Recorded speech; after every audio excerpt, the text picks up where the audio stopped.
บัดนี้เป็นครั้งที่91ตรงกับวันที่7กุมภาพันธ์พุทธศักราช2569ข้าพเจ้าโยลดาการเพลงขอเปล่งวาจาสาธยายพุทธมนต์ถวายเป็นพุทธบูชาธรรมบูชาสังฆบูชาและเป็นอาจาริยบูชาแด่องค์พระความปฏิเถรเจ้าองค์หลวงปู่สำเร็จรุ่นหลวงปู่บุญเดชหลวงปู่ศิลาตลอดทั้งครูบาอาจารย์ผู้เป็นเจ้าของวิชาจินดามณีขอเทพเทวดาเจ้าทั้งหลายโปรดจงมาอนุโมทนาในการสวดสาธยายของข้าพเจ้านี้ขออนุภาพคุณพระรัตนตรัยครูบาอาจารย์และเทพเทวดาทั้งหลาย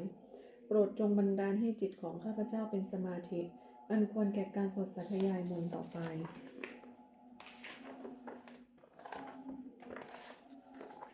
บทสวดชุมนุมเทวดาสัมมันตาจักรวาเรสุอัตตราคชันตุเทวตา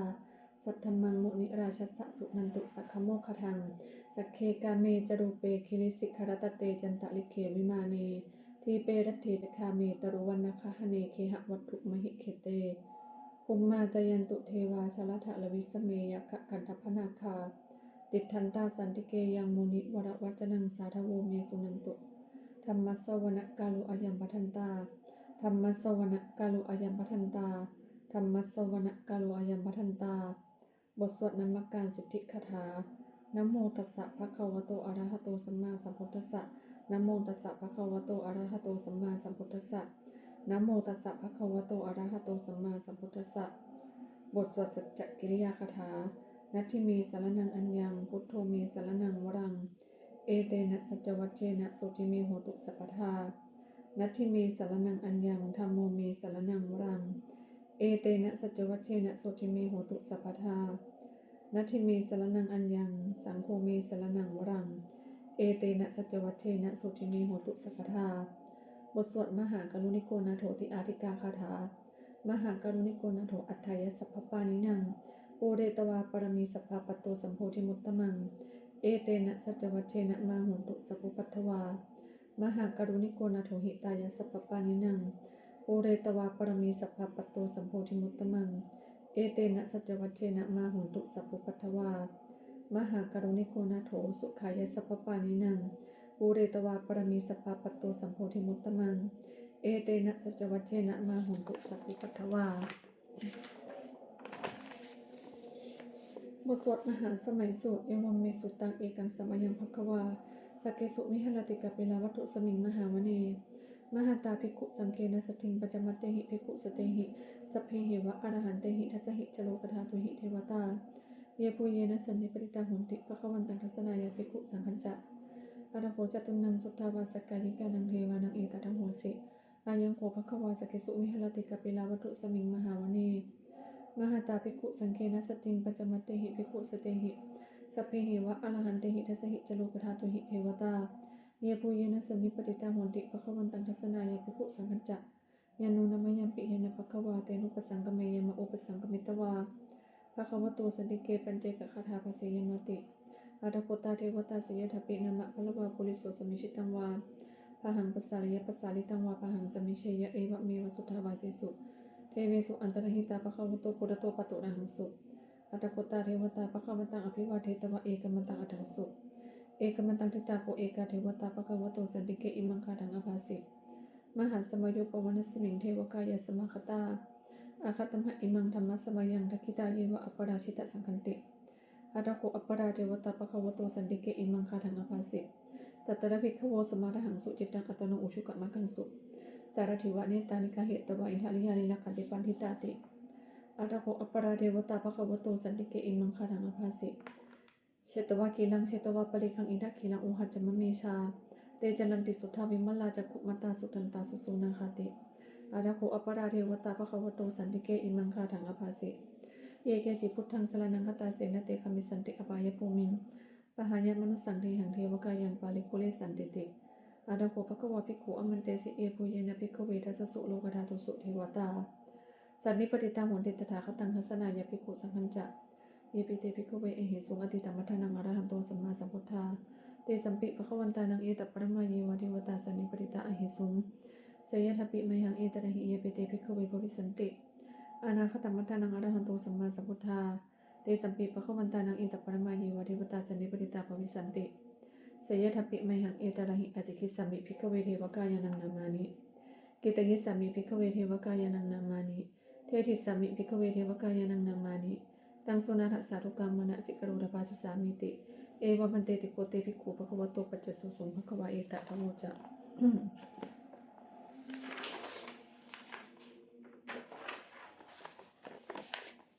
สีโลกับมนุษย์กัสสามียถะพมมาตทัสสิตาเยสิตาคิริคัพพรังปหิตัตตาสมหิตาปุถุสิหังวสลินาโลมหังสาปิสัมพุโนโอทัตตะมนัสสาสุทธาวิปัสสนมนามิลาปิโยปัญจสติยตวาวเนกปิลวัฏเวตโตอมันตยิสัทธาสาวเกสสเนลเตเทวกายาอภิกันตาเตวิชานาถภิกขโวเตจะอัตตปมักกรุงสุตวาพุทธสัสสนังเตสัมปตุอหุยานังอมนุสสานัทสนังอเปเกสัตตมัตตะโคมสหัสสังอัทสัตตริงสตังเอเกสหัสสานังอมนุสสานัมัทสงอเปเกนัตตมัตตะโคงทิสาสภาปุดาอาหุงตันจัสพังอภิญญายะววกิตวานะจักขุมาตโตอมันตยิสัทธาสาวเกสสเนลเตเทวกายาอภิกันตาเตวิชานาถภิกขโวเยวหังกิตยิสามิเคระหิอนุปุปโสสัตตสหัสสาวายขาปุมากปิละวัฏวาอิทิมันโตชุติมันโตวนะมันโตยสัสสิโนโมทัมมานะอภิกามุงภิกขุนังสมิติโมนังจัสสหัสสาหิโมวัตตยคานานัตตวานิโนอิติมันโตชุติมันโตวนะมันโตยสัสสิโนโมทัมมานะอภิกามุงภิกขุนังสมิติโมนังสัตตคิราติสหัสสายคานานัตตวานิโนอิติมันโตชุติมันโตวนะมันโตยสัสสิโนโมทัมมานะอภิกามุงภิกขุนังสมิติโมนัง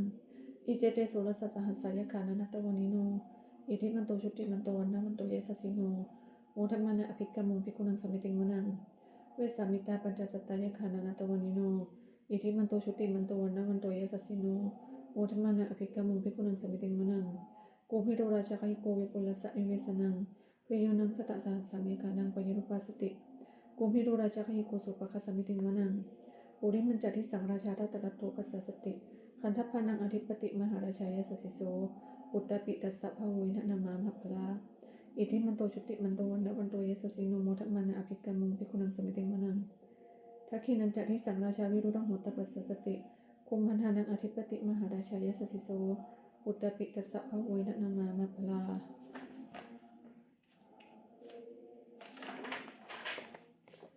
อิทิมันโตชุติมันโตวันนะมันโตยสัสสิโนโมทัมมานะอภิกามุงภิกขุนังสมิติโมนังปัจฉิมันจะที่สังราชาวิรูปโกปัสสสตินาคานังอธิปติมหาราชายสัสสิโสอุตตปิตัสสะภะโวยทนามามัพพลา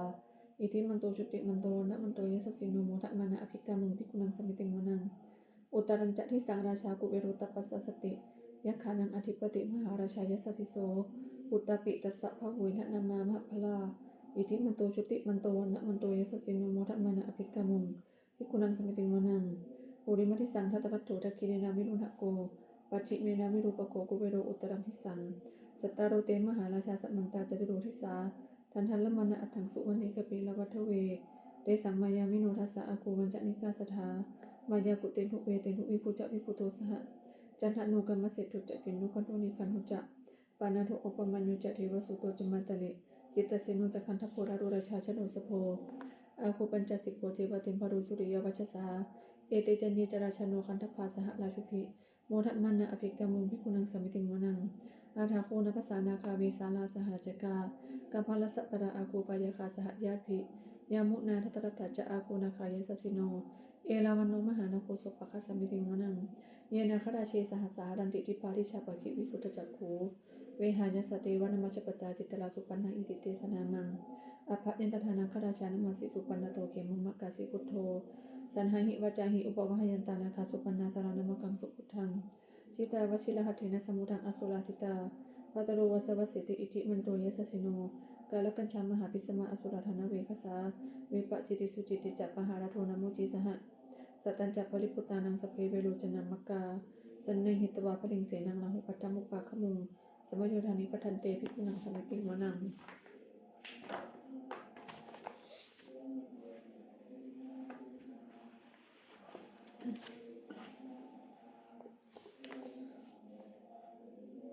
อาโปจะเทวาปฐวิจะเตโชวายโยตถาคมุง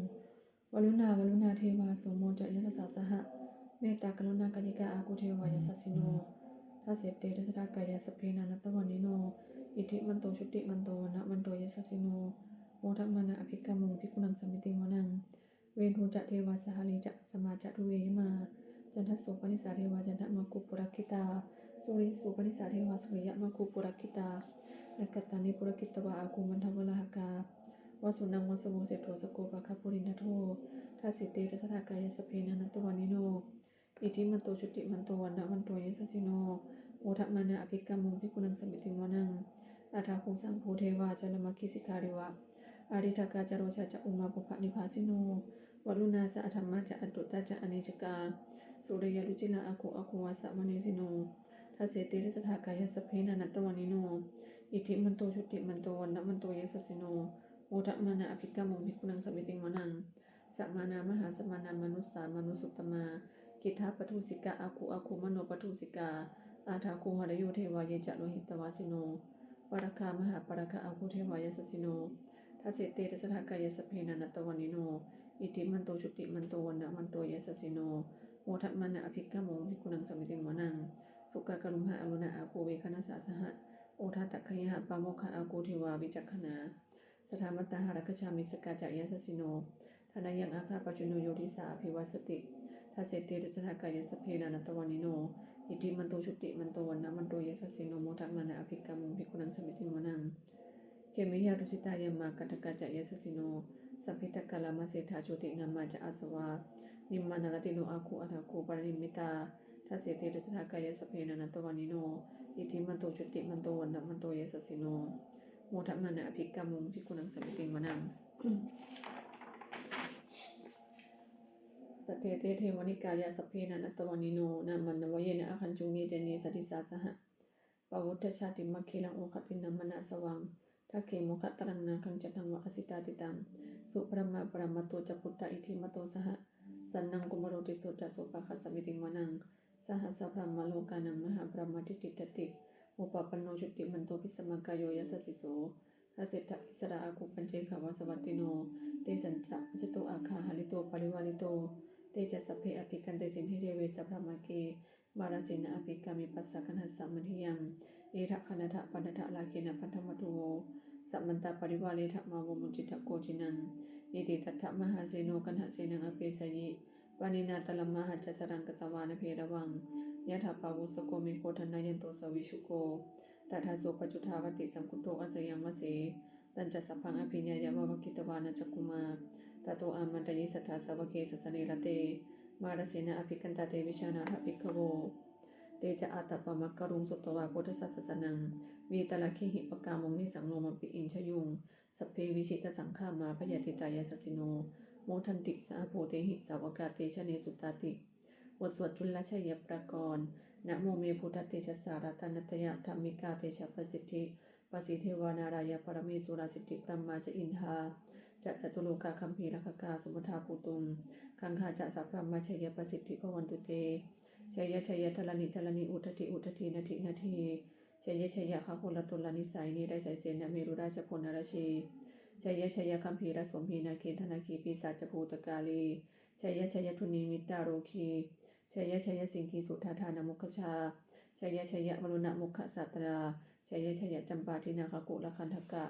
ชัยขจคนนตุรงสุปรปุชงสิหพยคทีปา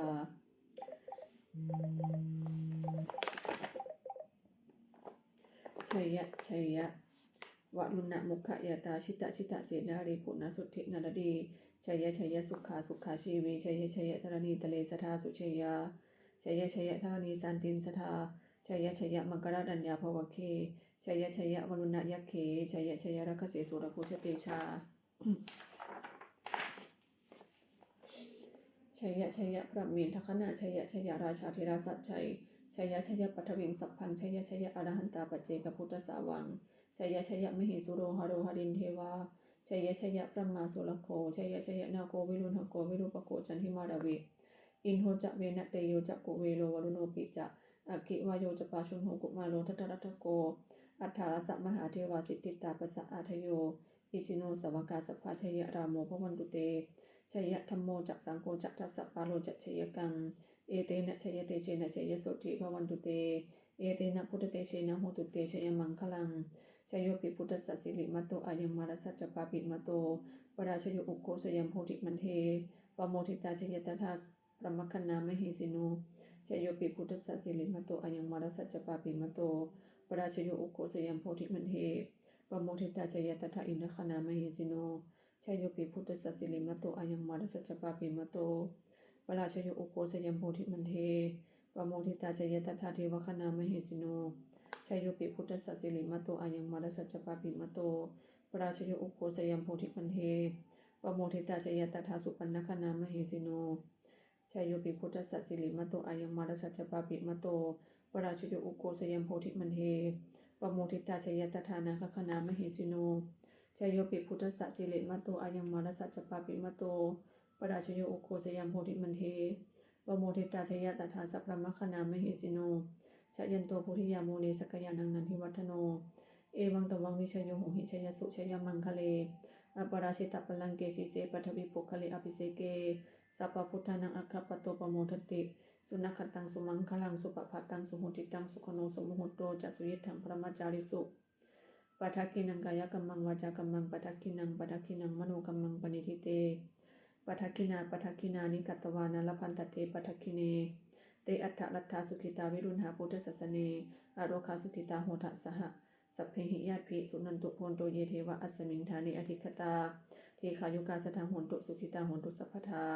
ลักขันตุสัพพสัตตานังลักขันตุชินสัสนัง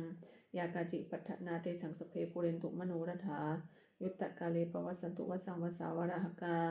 โลคาจุปัฏฐวาเตสังนิวาเรนตุจัสสัพพทากายสุขังจิตสุขังอรหันตุยถาระหังบทสวดธรรมนิยามสุตตังเอวัมเมสุตตังเอกังสัมมยังภควาสาวัติยังวิหารติเชตวเนอนาถปินทิกัสสะอารามิตตระโขภควาภิกขุอมันเตสิภิกขโวติปัตตันเตติเตภิกขุภควโตปัจจโสสุงภควาเอตถะโมจะอุปปาทวาภิกขเวตถาคตานังอนุปาทวาตถาคตานังทิตาวสาธาตุธรรมจิตตาธรรมนิยามตาสัพเพสังขาราอนิจจาติตังตถาคโตอภิสัมโพชติอภิสเมติอภิสัมพุชิตวะอภิสมิตวะอจิกติเทเสติปัญญเปติปัฏฐเปติวิวารติวิภัชติอุตตานิกโรติสัพเพสังขาราอนิจจาติอุปปาทวะภิกขเวตถาคตานังอนุปาทวาตถาคตานังทิตาวสาธาตุธรรมติตตาธรรมนิยามตาสัพเพสังขาราทุกขาติตังตถาคโตอภิสัมโพชติอภิสมิติอภิสัมพุชิตวะอภิสมิตวะอจิกติเทเสติปัญญเปติปัฏฐเปติวิวารติวิภัชติอุตตานิกโรติสัพเพสังขาราทุกขาติอุปปาทวะภิกขเวตถาคตานังอนุปาทวาตถาคตานังทิตาวสาธาตุธรรมติตตาธรรมนิยามตาสัพเพธรรมอนัตตาติตังตถาคโตอภิสัมโพชติอภิสเมติอภิสัมพุชิตวะอภิสมิตวะอาจิคติเทเสติปัญญเปติปัฏฐเปติวิวารติวิภัชติอุตตานิกโรติสัพเพธรรมอนัตตาติอิทัมโวจักภควะอัตตมนาเตภิกขุภควโตภาสิตังอภินันทุนติบทสวดพระเทกรตคาถาอดีตังนานวาคเมยนะปฏิกังเขอนาคตังบุคคลไม่ควรตามคิดถึงสิ่งที่ล่วงไปแล้วด้วยอาลัยและไม่พึงพะวงถึงสิ่งที่ยังไม่มาถึงยะถะติตัมปะหีนันตังอปปตัญจะอนาคตังสิ่งเป็นอดีตก็ละไปแล้วสิ่งเป็นอนาคตก็ยังไม่มาปัจจุบันนันจะโยธรรมังตถะวิปัสสติอสังหิรังอสังกุปปันตังวิธามนุภรูหเยผู้ใดเห็นธรรมมันเกิดขึ้นเฉพาะหน้าในที่นั้นๆอย่างแจ่มแจ้งไม่งอนเงียนกรอนแคลนเขาควรพอกพูนอาการเช่นนั้นไว้อาเจวะกิจมาตปังโกชัญญามรณังสุเวความเพียรเป็นกิจที่ต้องทำวันนี้ใครจะรู้ความตายแม้พรุ่งนี้นะฮิโนสังคารันเตนะมหาเสเนนะมัจจุนาเพราะการปรับเปลี่ยนต่อมัจจุราชซึ่งมีเสนามากย่อมไม่มีสำหรับเราเอวังวิหาริมาตาเปิงอโหรตมัตตันทิตังตังเวพัทเทกรตุติสันโตอจิกเตมุนีติมุนีผู้สงบย่อมเก่าเรียกผู้มีความเพียรอยู่เช่นนั้นไม่เกียจคร้านทั้งกลางวันและกลางคืนว่าผู้เป็นอยู่แม้เพียงราตรีเดียวก็น่าชมบทสวดธรรมะสังเวคะปัจจเวคขณะสัพเพสังขาราอนิจจสังขารคือร่างกายจิตใจและรูปธรรมนามธรรมทั้งหมดทั้งสิ้นมันไม่เที่ยงเกิดขึ้นแล้วดับไปมีแล้วหายไปสัพเพสังขาราทุกขาสังขารคือร่างกายจิตใจและรูปธรรมนามธรรมทั้งหมดทั้งสิ้นมันเป็นทุกข์ทนยากพอเกิดขึ้นแล้วแก่เจ็บตายไปสัพเพธัมมาอนัตตาสิ่งทั้งหลายทั้งปวงทั้งที่เป็นสังขารและไม่ใช่สังขารทั้งหมดทั้งสิ้นไม่ใช่ตัวไม่ใช่ตนไม่ควรถือว่าเราว่าของเราว่าตัวว่าตนของเราอทุวังชีวิตตังชีวิตเป็นของไม่ยั่งยืนทุกวังมรณะความตายเป็นของยั่งยืนอวสังมยามลิตพังอันเราจะพึงตายเป็นแท้มรณะปริโยสานังมีชีวิตตังชีวิตของเรามีความตายเป็นที่สุดรอบชีวิตตังมีอนิจจตังชีวิตของเราเป็นของไม่เที่ยงมรณะมีอนิจจตังความตายของเราเป็นของเที่ยงวัตตะควรที่จะสังเวชอายังกายโยอจิรังร่างกายนี้ไม่ได้ตั้งอยู่นานอเปตวิญญาณูครั้นปราศจากวิญญาณ ฉุดถูอันเขาทิ้งเสียแล้วอาทิตย์เสียสติจับนอนทับปัทวิงซึ่งแผ่นดินกาลิงขดังอิวะประดุจดังว่าท่อนไม้และท่อนฟืนนี้หลักฐานหาประโยชน์ไม่ได้อนิจจาวัฏสังขาราสังขารทั้งหลายไม่เที่ยงหนออุปาทวะยธรรมมิโนมีความเกิดขึ้นแล้วมีความเสื่อมไปเป็นธรรมดาอุปจิตตวานิรุชันติการเกิดขึ้นแล้วย่อมดับไปเตสังโหปะสโมสุโขความเข้าไปสงบระงับสังขารทั้งหลายเป็นสุขอย่างยิ่งสัพเพสัตตามวรันติจะสัตว์ทั้งหลายทั้งปวงกำลังตายอยู่มริงสุจะมริสเลที่ตายแล้วและกำลังจะตายตะเทวหังมริสามิเราก็จะตายอย่างนั้นเหมือนกันนะที่มีเอตสังสโยความสงสัยในความตายนี้ย่อมไม่มีแก่เราเลยบทสวดเมตตายังกินจิกุศลังกัมมังสัพเพหิปาติหิกตังบุญยังโนอนุโมทันตุสุนันตุโพนโตเยเทวะอัสมิงธานีอธิคตาเทคายุกาสัทธาโหนตุสุขิตาโหนตุทุกขะปะมุญจันตุมาตาปิตาสุขิตาโหนตุทุกขะปะมุญจันตุสัพเพยติกาสุขิตาโหนตุทุกขะปะมุญจันตุสัพเพอะยติกาสุขิตาโหนตุทุกขะปะมุญจันตุสัพเพปิสาสัพเพยกะสัพเพเปตาสุขิตาโหนตุทุกขะปะมุญจันตุสัพเพอจารยุปชายสุขิตาโหนตุทุกขะปะมุญจันตุสัพเพนคตาสุขิตาโหนตุทุกขะปะมุญจันตุสัพเพเทวาสุขิตาโหนตุทุกขะปะมุญจันตุสัพเพสัมมตินังสมิชันตุโวบทสวดบูชาหลวงปู่ทวดนะโมโพธิสัตโตอคันติมายะอิติภควานะโมโพธิสัตโตอคันติมายะอิติภควานะโมโพธิสัตโตอคันติมายะอิติภควาปฏิทานคถาญาเทวตาสันติวิหารวาสินีรูเปกคะเรโพธิคะเรตหิงตาธรรมธานีนะพวันตุปูชิตาโสติงกโรนเตทะวิหารมันทะเลเทราจะมัจจานวกาจะพิกโวสารามิกาธานปฏิอุปาสกาคามาจะเทสานิคมาจะอิสราสัปปานะพุทธาสุขิตาพวันตุเตชาลาพุชาเยปิจะอันตสัมภวาแสงเสทชัตตาอัตโวปปาติกานิยานิกังธรรมวรังปฏิจิตเตสัพเพปิทุกขสักกรณตุสังขยังธาตุจิลังสตังธรรมโมธรรมัทธราชปุคลาสังโฆโหตุสัมมาโกอัฏฐายจะหิตายจะอเมละคตุสัตธโมสัพเพปิธรรมจาริโนวุฒิงสัมภาปุเนยมะธรรมิอริยปเวทิเตปัสสนาโหตุสัพเพปิปานิโนพุทธสัสเนสัมมาทารังวเวชันโตกาเลเทโวปวัสสตุวุฒิภาวายสตานังสมิทังเนตุเมทนิงมาตาปิตาจะอัตตรชังนิจังรักขันติพุตตกัง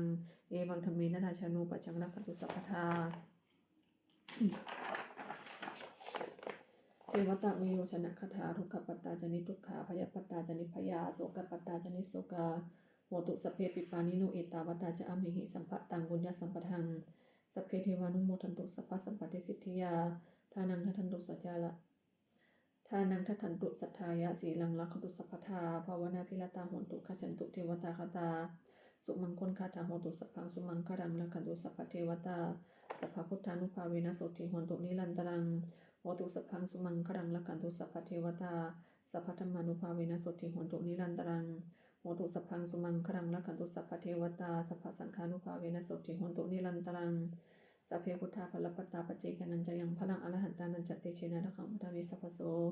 สัพเพพุทธาภลปัตตาปเจกนันจะยังพลังอรหันตานันจเตเชนะระขังพุทธาวิสัพพโสสัพเพพุทธาภลปัตตาปเจกนันจะยังพลังอรหันตานันจเตเชนะระขังพุทธาวิสัพพโสสัพเพพุทธาภลปัตตาปเจกนันจะยังพลังอรหันตานันจเตเชนะระขังพุทธาวิสัพพโสสัพเพพุทธาภลปัตตาปเจกนันจะยังพลังอรหันตานันจเตเชนะระขังพุทธาวิสัพพโสสัพเพพุทธาภลปัตตาปเจกนันจะยังพลังอรหันตานันจเตเชนะระขังพุทธาวิสัพพโสสัพเพพุทธาภลปัตตาปเจกนันจะยังพลังอรหันตานันจเตเชนะระขังพุทธาวิสัพพโสสัพเพพุทธาภลปัตตาปเจกนันจะยังพลังอรหันตานันจเตเชนะระขังพุทธาวิสัพพโสสัพเพพุทธาภลปัตตาปเจกนันจะยังพลังอรหันตานันจเตเชนะระขังพุทธาวิสัพพโสด้วยอำนาจแห่งบุญกุศลที่ข้าพเจ้าได้สวดสัตยายพระพุทธมนต์นี้ข้าพเจ้าขอน้อมเกล้าอุทิศถวายเป็นพระราชกุศลแด่สมเด็จพระนางเจ้าสิริกิติ์พระบรมราชินีนาถ